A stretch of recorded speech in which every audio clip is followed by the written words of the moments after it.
নমস্কাৰ অন্য এটা নতুন ভিডিঅ'লৈ আপোনাক সকলোকে পুনৰবাৰ স্বাগতম জনাইছোঁ আহোম সাম্ৰাজ্যৰ যি ছেকেণ্ড পাৰ্টটো এই ভিডিঅ'টোত লৈ আনিম যিহেতু মেডিয়েভেল আছাম হিষ্ট্ৰী আহোম সাম্ৰাজ্যটো মষ্ট ইম্পৰ্টেণ্ট টপিক হয় যিটোৱে আপোনালোকৰ অসম চৰকাৰৰ যিকোনো ধৰণৰ এক্সামত তাৰ কুৱেশ্যন প্ৰায় অহা দেখা যায় চ' আগৰ পাৰ্টটো যদি চোৱা নাই তেন্তে আপোনালোকে চাব পাৰে আমাৰ প্লেলিষ্ট হওক বা আমাৰ কোৰ্চসমূহ আপোনালোকে জইন হৈ লৈ চাব পাৰিব আৰু বলক তেন্তে আজি যি কুৱেশ্যনটো আৰম্ভ কৰোঁ যিটো আপোনালোকক আগন্তুক আহিবলগীয়া ADRE Assam police Assam TET DME DHS ফৰেষ্টৰ লগতে সকলোবিলাক কম্পিটিটিভ এক্সামত হেল্পফুল কৰিব আৰু আজিৰ প্ৰথম কুৱেশ্যনটোলৈ আহিছোঁ who establish Charaideo as the capital যি চৰাইদেউ আমি জানো যে চৰাইদেউ হৈছে আহোমৰ প্ৰথম স্থায়ী ৰাজধানী আৰু সেই যি স্থায়ী ৰাজধানী তলৰ কোনজন ৰজাই স্থাপন কৰিছিলে সেইটো সুধিছে অপশ্যনকেইটা আছে চুহুংমুং option B Sukaphaa option C Gadadhar Singha আৰু অপশ্যন ডি হৈছে প্ৰতাপ সিংহ আৰু ইয়াত যদি আমি চাবলৈ যাওঁ তেন্তে ইয়াৰ যি কাৰেক্ট এনচাৰ এই চাৰিটাৰ ভিতৰত হৈছে চুকাফা স্বৰ্গদেউ চাওলুং চুকাফা যি আহোম সাম্ৰাজ্যৰ প্ৰতিষ্ঠাতা বা আহোমৰ যি পিতৃ বুলি কোৱা হয় তেওঁৱে স্থায়ী ৰাজধানী চৰাইদেউত স্থাপন কৰিছিলে 1253 খ্ৰীষ্টাব্দত সেইটো কথা মনত ৰাখিব কিন্তু তেওঁলোকে প্ৰথম আহি যি অস্থায়ী ৰাজধানী ক'ত পাতিছিলে টিপামত পাতিছিলে চ' সেই কথাটো আপোনালোকে মন কৰিব স্থায়ী আৰু অস্থায়ী দুটা আছে অস্থায়ী ৰাজধানী টিপামত পাতিছিলে আৰু স্থায়ী ৰাজধানী হৈছে গড়গাঁৱত প্ৰথম চৰাইদেউত পাতিছিলে এতিয়া আহিলোঁ আমি নেক্সট কুৱেশ্যনটোলৈ নেক্সট কুৱেশ্যনটো আমি ইতিমধ্যে প্ৰথম আমি গম পালোঁ যে যি আহোমৰ প্ৰথমজন ৰজা আছিলে স্বৰ্গদেউ চাওলুং চুকাফা কিন্তু এতিয়া মেইন কথা হ'ল তেওঁ পাছৰে যিজন হয় দ্বিতীয়জন ৰজা কোন আছিলে আহোমৰ দ্বিতীয়জন ৰজা option A Suteuphaa option B Sukhaangphaa option C Sudangphaa আৰু অপশ্যন ডি আছে চুহুংমুং যদি আপোনালোকে জানে তেন্তে কমেণ্ট কৰি যাব আৰু আপোনালোকৰ প্ৰিপেৰেশ্যনটো কেনেকুৱা হৈ আছে আপোনালোকে সেইটো এটা কমেণ্ট কৰিব নাপাহৰিব ভিডিঅ'বোৰ যদি চাই ভাল পাইছে কমেণ্ট কৰিব আৰু ইয়াত যদি চাওঁ তেন্তে আহোমৰ যি দ্বিতীয়জন ৰজা হৈছে তেওঁ হৈছে চুতেউফা আছিলে আহোম সাম্ৰাজ্যৰ দ্বিতীয়জন ৰজা নেক্সট কুৱেশ্যন আহিলোঁ এতিয়া Sudangphaa was also' known as যে চুদাংফা কি নামেৰে জনা যায় option A Bamuni Konwar option B Dihingia Raja option C স্বৰ্গদেউ আৰু অপশ্যন ডি বৰ ৰজা এই চাৰিটা অপশ্যন আছে তাৰ ভিতৰতে চুদাংফা যি হয় তেওঁক কি নামেৰে জনা যায় আৰু ইয়াৰ যি কাৰেক্ট এনচাৰ সেইটো হৈছে অপশ্যন এ বামুণী কোঁৱৰ চুদাংফাক বামুণী কোঁৱৰ নামেৰে জনা যায় আৰু চুদাংফাক যিহেতু বামুণৰ ঘৰত লালিত পালিত হৈছিলে সেইবাবে তেওঁক বামুণী কোঁৱৰ বুলি কোৱা হয় টাও খামতিৰ পাছতে যদি আমি চাওঁ তেন্তে চুদাংফাই আহোম সাম্ৰাজ্যৰ ৰাজপথত উঠিছিলে চ' এই কথাটো আপোনালোকে মন কৰিব নেক্সট কুৱেশ্যন আহিলোঁ এতিয়া which Ahom king introduce Hindu influence in the court আহোমৰ যি ৰাজদৰবাৰত হিন্দুৰ প্ৰভাৱ কোনে বৃদ্ধি কৰাইছিলে যে কোনজন আহোম ৰজাই তেওঁ ৰাজদৰবাৰত হিন্দুৰ প্ৰভাৱ বৃদ্ধি কৰাইছিলে ইয়াত যদি চাওঁ Sudangphaa option B Sukaphaa option C Gadadhar Singha নে অপশ্যন ডি পুৰন্দৰ সিংহ এই যি চাৰিটা অপশ্যন আছে চাৰিটা অপশ্যনৰ ভিতৰত যদি আমি চাবলৈ যাওঁ তেন্তে অপশ্যন এ চুদাংফাই হিন্দু ধৰ্মৰ প্ৰভাৱ বৃদ্ধি কৰাইছিলে যিহেতু তেওঁ বামুণৰ ঘৰত লালিত পালিত হৈছিলে আৰু তেওঁ ধৰ্মৰ প্ৰতি অলপ বেছি সৰুৰে পৰা যিহেতু তেওঁ ধৰ্মটো বেছিকৈ পাইছিলে সেইকাৰণে তেওঁ ধৰ্মৰ ওপৰত বেছি গুৰুত্ব দিছিলে বা সেইটো সময়ত ৰাজদৰবাৰত তেওঁ শাসনভাৰ লোৱাৰ পাছতে তেওঁ ধৰ্মৰ প্ৰভাৱ আনিছিলে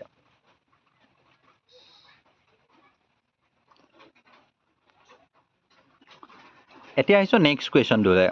নেক্সট কুৱেশ্যনটো হৈছে who assume the title Swargadeo first যি আমি জানো যে আহোমৰ যি ৰজাসকল তেওঁলোকে স্বৰ্গদেউ উপাধি গ্ৰহণ কৰিছিলে কিন্তু এতিয়া কুৱেশ্যনটো হ'ল যে স্বৰ্গদেউ উপাধি প্ৰথম কোনে গ্ৰহণ কৰিছিলে স্বৰ্গদেউ হিচাপে অপশ্যনকেইটা আছে চুহুংমুং যাক দিহিঙীয়া ৰজা বুলি কোৱা যায় 2 নম্বৰতে আছিলে স্বৰ্গদেউ চাওলুং চুকাফা অপশ্যন চি আছে ৰুদ্ৰসিংহ আৰু অপশ্যন ডি আছে জয়ধ্বজ সিংহ যদি আপোনালোকে জানে তেন্তে কমেণ্ট কৰিবচোন স্বৰ্গদেউ উপাধি গ্ৰহণ কৰা প্ৰথমজন ৰজা হৈছে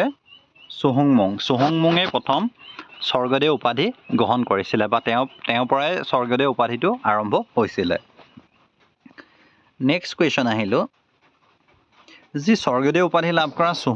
চুহুংমুঙৰ শাসনকাল কোনটো হয় তেওঁ যি 1228 পৰা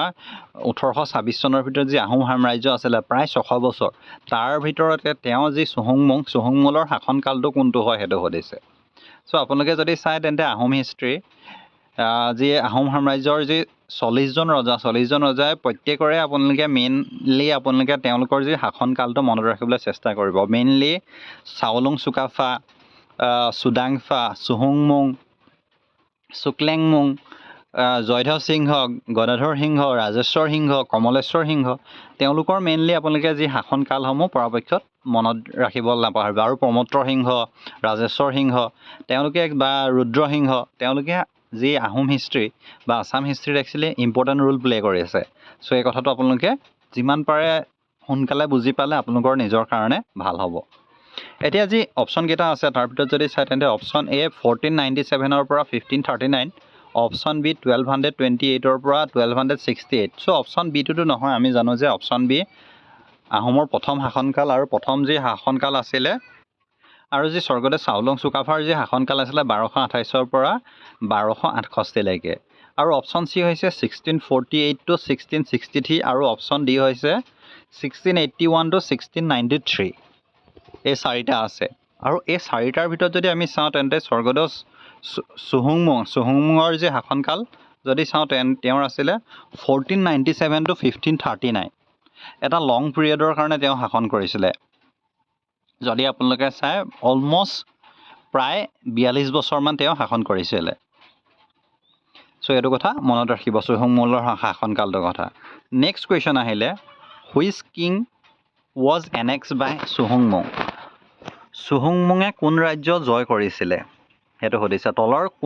যি 4খন ৰাজ্য দি থোৱা আছে তাৰ ভিতৰত চুহুংমুঙে কাক জয়ী কৰিছিলে বা কাক যুদ্ধত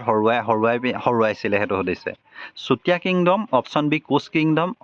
অপশ্যন চি মোগল এম্পায়াৰ আৰু অপশ্যন ডি হৈছে ত্ৰিপুৰা। যি বৰ্তমানৰ ত্ৰিপুৰাক আক্ৰমণ কৰিছিলে নি চুতীয়া কিংডমক কৰিছিলে নি কোচ কিংডমক কৰিছিলে নে মোগল এম্পায়াৰ? আৰু ইয়াত যদি চাওঁ তেন্তে চুহুংমুঙৰ সময়ত চুতীয়াসকলক তেওঁ পৰাজয় কৰিছিলে বা তেওঁলোকক এনেক্স কৰিছিলে, অৰ্থাৎ নিজৰ শাসনৰ অধীনত আনিছিলে। নেক্সট কুৱেশ্যন আহিলে, the Kachari kingdom was annexed by? যিহেতু আমি জানো যে যিটো সময়ত আহোম সাম্ৰাজ্য আছিলে সেইটো সময়ত কছাৰী, চুতীয়া, নগা বা সকলোখিনিয়ে নিজৰ নিজৰ ঠাইত শাসন কৰি আছিলে। কিন্তু যি কছাৰী কিংডম আছিলে সেই সময়ত কছাৰী কিংডমক কোনে জয় কৰিছিলে সেইটো সুধিছে, কোনে এনেক্স কৰিছিলে।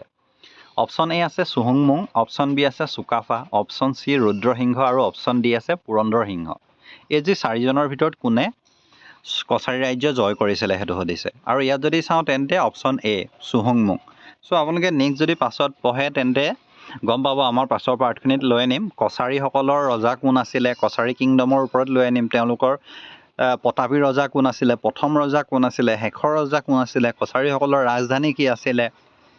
চ' এইখিনিও কুৱেশ্যন প্ৰায় অহা দেখা যায় কুৱেশ্যনত পৰীক্ষাত। এতিয়া আহিলোঁ নেক্সট কুৱেশ্যনটো। নেক্সট যিটো কুৱেশ্যনটো আছে, who was known as Dihingia Raja? Dihingia ৰজা বুলি কাক কোৱা হয়?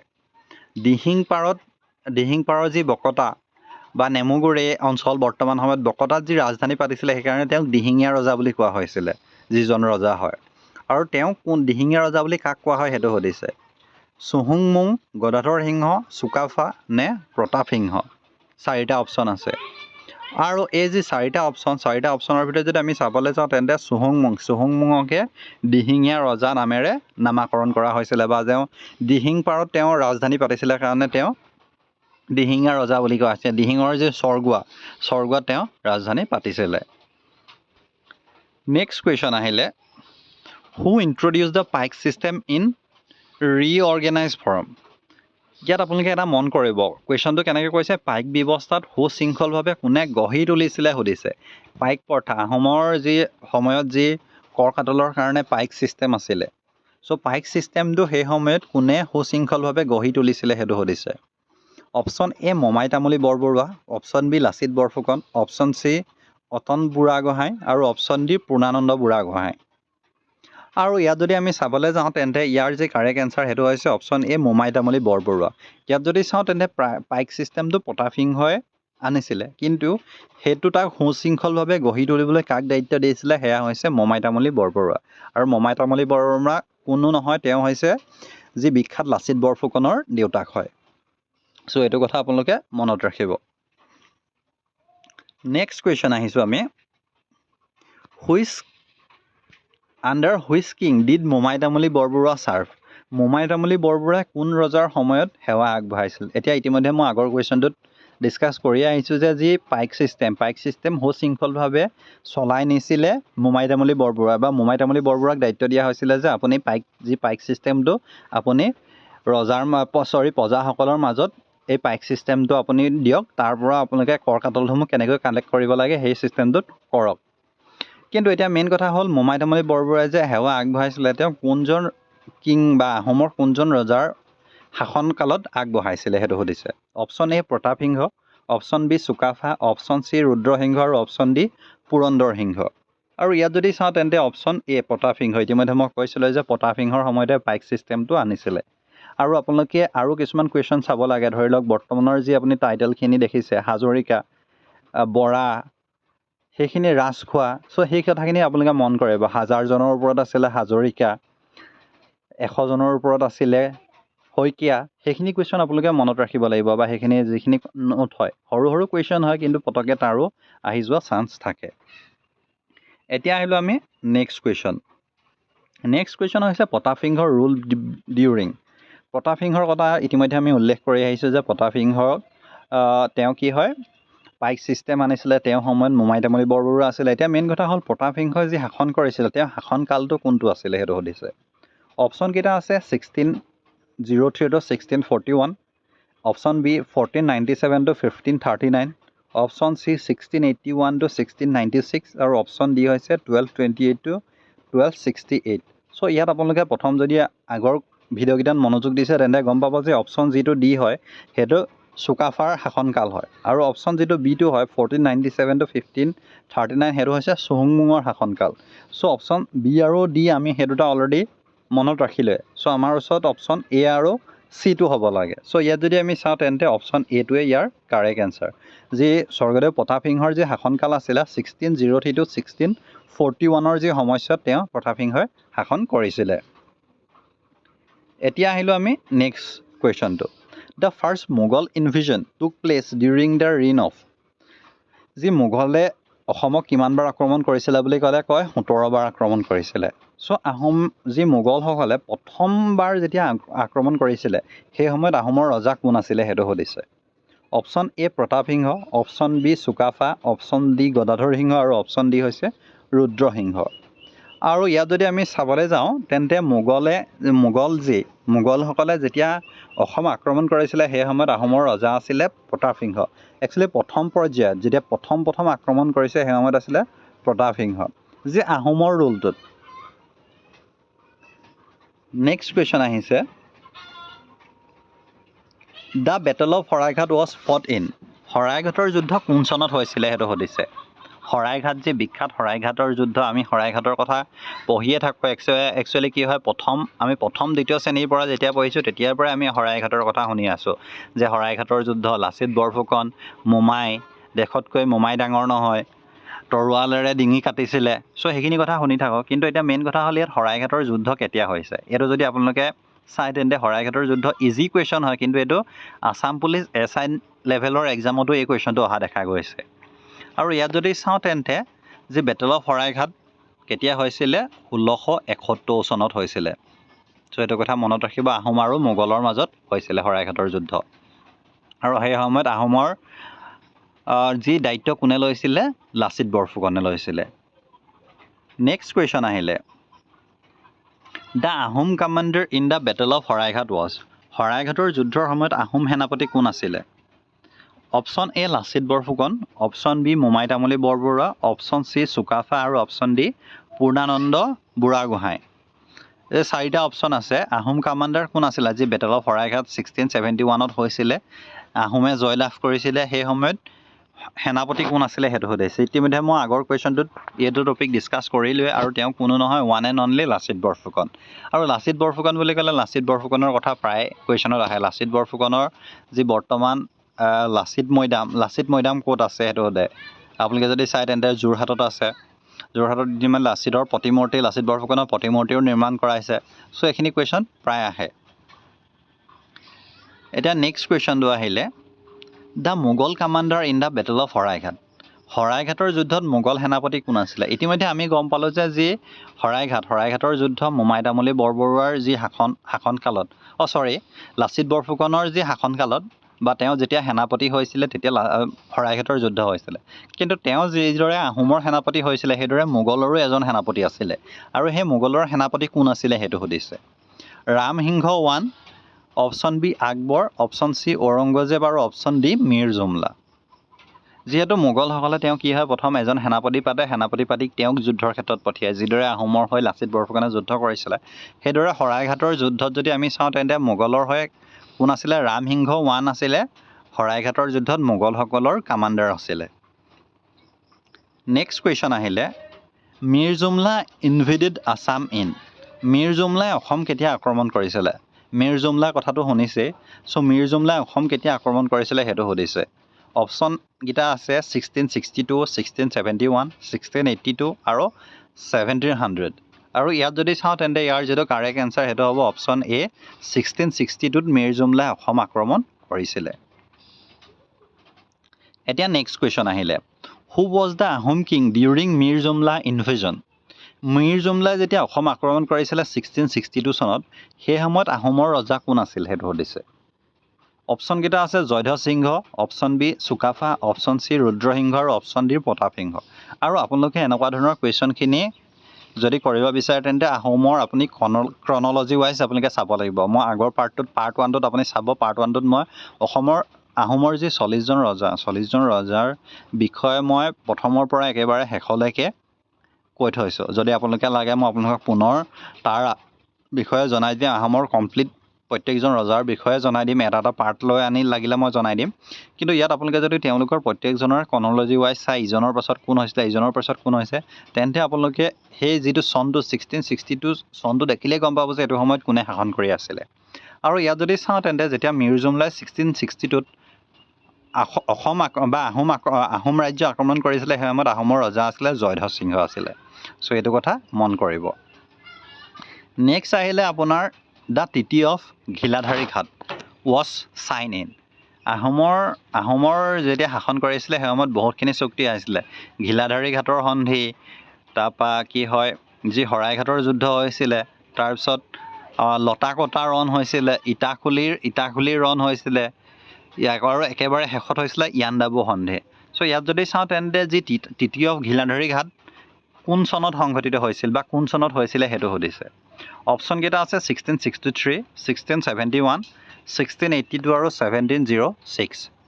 আৰু ইয়াত যদি আমি চাবলৈ যাওঁ যে টিটি অফ ঘিলাধাৰী ঘাট হৈছিলে 1663 চনত হৈছিলে 1663 চনত ঘিলাধাৰী ঘাটৰ সন্ধি হৈছিলে এতিয়া নেক্সট কুৱেশ্যন আহিলে হু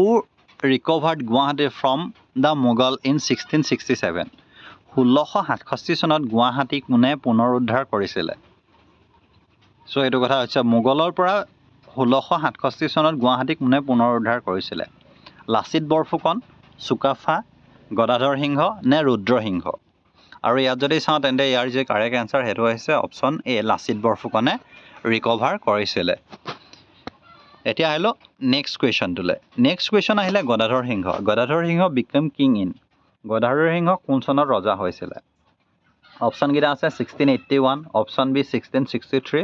অপশ্যন চি আছে 1707 আৰু অপশ্যন ডি হৈছে 1228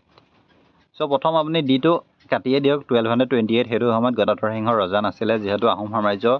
আৰম্ভণি হৈছিলেহে বাকী তিনিটা অপশ্যনৰ ভিতৰত যদি চাই তেন্তে অপশ্যন এ 1681ত গদাধৰ সিংহ আহোমৰ ৰাজপাটত উঠিছিলে নেক্সট কুৱেশ্যন আহিলে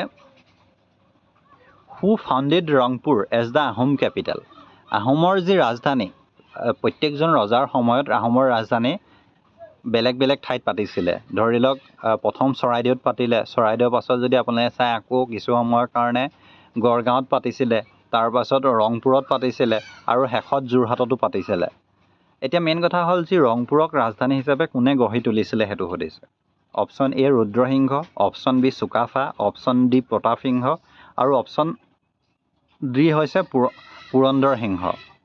এই যি চাৰিটা আছে চাৰিটা কুৱেশ্যনৰ ভিতৰত যদি চাওঁ তেন্তে অপশ্যন এ ৰুদ্ৰসিংহই যি আহোম কেপিটেল ৰংপুৰক আহোমৰ কেপিটেল হিচাপে গঢ়ি তুলিছিলে, যি বৰ্তমান আপোনালোকে যদি শিৱসাগৰ আহিছে তেন্তে দেখিব শিৱসাগৰত, সেয়া হৈছে বৰ্তমানৰ যি শিৱসাগৰ আগতে আছিলে ৰংপুৰ, আৰু সেয়াই আছিলে আহোমৰ কেপিটেল, আৰু তাক কোনে পাতিছিলে? ৰুদ্ৰসিংহই পাতিছিলে। নেক্সট কুৱেশ্যন আহিলে ৰুদ্ৰসিংহৰ ৰুল ডিউৰিং। আমি গম পালোঁ যে ৰুদ্ৰসিংহই ৰংপুৰত আহোমৰ ৰাজধানী পাতিছিলে, কিন্তু তেওঁ ৰুদ্ৰসিংহৰ যি শাসনকালটো কোন সময়ছোৱা আছিলে, তেওঁ কোন সময়ছোৱাত শাসন কৰিছিলে সেইটো সুধিছে। ইয়াত যদি চাওঁ অপশ্যনকেইটা আছে 1696 to 1714, option B 1603 to 1641, option C আছে 1497 to 1539, আৰু অপশ্যন ডি আছে 1818 to 1819। এই যি চাৰিটা আছে, চাৰিটাৰ ভিতৰত যদি চাওঁ তেন্তে অপশ্যন এ 1696 to 1714 ভিতৰত ৰুদ্ৰসিংহই শাসন কৰিছিলে। এতিয়া আহিলোঁ আমি নেক্সট কুৱেশ্যনটোলৈ। The Moamoria rebellion began in. Moamoria বিদ্ৰোহ হৈছিলে, মোৱামৰীয়া বিদ্ৰোহৰ কথা আপোনালোকে হয়তো শুনিছে। চ' মোৱামৰীয়া বিদ্ৰোহ যি হৈছিলে কোন চনত হৈছিলে, প্ৰথম আৰম্ভ কেতিয়া হৈছিলে সেইটো সুধিছে। অপশ্যনকেইটা আছে 1769, 1671, 1826 আৰু 1539। আৰু ইয়াত যদি চাওঁ তেন্তে ইয়াৰ যিটো কাৰেক্ট এনচাৰ সেইটো হ'ব অপশ্যন এ 1769ত মোৱামৰীয়া ৰিবিলিয়ন অৰ্থাৎ মোৱামৰীয়া বিদ্ৰোহৰ আৰম্ভ হৈছিলে। নেক্সট কুৱেশ্যন আহিলে the Burmese invasion weakened the Ahom kingdom during. বাৰ্মী আক্ৰমণে আহোম ৰাজ্যক দুৰ্বল কৰিছিলে। চ' কোন সময়ছোৱাক যি বাৰ্মিজসকলৰ ইনভিজনে আহোম ৰাজ্যক দুৰ্বল কৰি পেলাইছিলে সেইটো সুধিছে। Early 19th century, 15th century, 13th century নে 16th চেঞ্চুৰী। আৰু একচুৱেলি এই বস্তু কি হয়, একচুৱেলি ক্ৰিটিকেল কুৱেশ্যন হয়। একচুৱেলি চেঞ্চুৰীটো সুধিছে আপোনাক কোনটো টাইমত দুৰ্বল কৰিছিলে। ইয়াত যদি চাওঁ তেন্তে অপশ্যন এ আৰ্লি 19th চেঞ্চুৰীত প্ৰায় 1800 চনমানতে বাৰ্মিজসকলৰ আক্ৰমণ আৰম্ভ হৈছিলে। তাৰ সময়তে যি আহোম ৰাজ্য লাহেকৈ দুৰ্বল হৈ আহিছিলে। এতিয়া আহিছোঁ আমি নেক্সট কুৱেশ্যনটোলৈ। The Ahom kingdom officially ended with which treaty. কোন সন্ধিৰ জৰিয়তে আহোম ৰাজ্যৰ আনুষ্ঠানিকভাৱে অন্ত পৰিছিল। চ' তলৰ কোনখন সন্ধিৰ যোগেদি যি আহোম ৰাজ্য আনুষ্ঠানিকভাৱে অন্ত পৰিছিলে। 1228 পৰা শাসন কৰি 1826 চনত আহোম ৰাজ্য অফিচিয়েলি অন্ত পৰিছিলে আনুষ্ঠানিকভাৱে, কিন্তু তাৰ পাছতো আহোমৰ দুজনমান ৰজা আছিলে, তেওঁলোকে কিন্তু যি তলতীয়া ৰজা হিচাপেহে শাসন কৰিছিলে। ইয়াত যদি চাওঁ অপশ্যনকেইটা আছে তৃতীয় অফ ইয়াণ্ডাবু, তৃতীয় অফ গিলাধাৰী ঘাট, তৃতীয় অফ এলাহাবাদ, তৃতীয় অফ চুগালি। ইয়াত যদি চাওঁ তেন্তে ইয়াৰ যিটো কাৰেক্ট এনচাৰ অপশ্যন এ তৃতীয় অফ ইয়াণ্ডাবু। ইয়াণ্ডাবু সন্ধিৰ জৰিয়তে আহোম ৰাজ্য আনুষ্ঠানিকভাৱে অন্ত পৰিছিলে। এতিয়া নেক্সট কুৱেশ্যনটো আহিলেও দ্য তৃতীয় of Yandabo was sign in. Yandabo সন্ধি কোন চনত হৈছিলে। চ' ইতিমধ্যে আমি ডিছকাছ কৰিলোৱে যে 1826 চনত যেতিয়া ইয়াণ্ডাবু সন্ধি হৈছে, ইয়াণ্ডাবু সন্ধি হোৱাৰ লগে লগে, আৰু ইয়াণ্ডাবু সন্ধি যদি চাওঁ তেন্তে ইংৰাজ আৰু বাৰ্মিজসকলৰ মাজত হৈছিলে কিন্তু ইয়াণ্ডাবু সন্ধি। চ' এই কুৱেশ্যনটো আছাম পুলিচ এছাইত আহি গৈছে। ইয়াত যদি চাওঁ তৃতীয় অফ ইয়াণ্ডাবু হোৱাৰ পাছতে আহোম সাম্ৰাজ্য আনুষ্ঠানিকভাৱে অন্ত পৰে। চ' এই পাৰ্টটোত এইকেইটা কুৱেশ্যনে আছিলে। চ' আশা কৰিছোঁ আপোনালোকে ভিডিঅ'টো ভাল পালে। ভিডিঅ'টো যদি ভাল পালে আমাৰ চিৰিজটো কণ্টিনিউ কৰিব। চেনেলটো নতুনকৈ ভিজিট কৰিলে ছাবস্ক্ৰাইব কৰিব আৰু ভিডিঅ'টো যিমান পাৰে শ্বেয়াৰ কৰিব। ধন্যবাদ।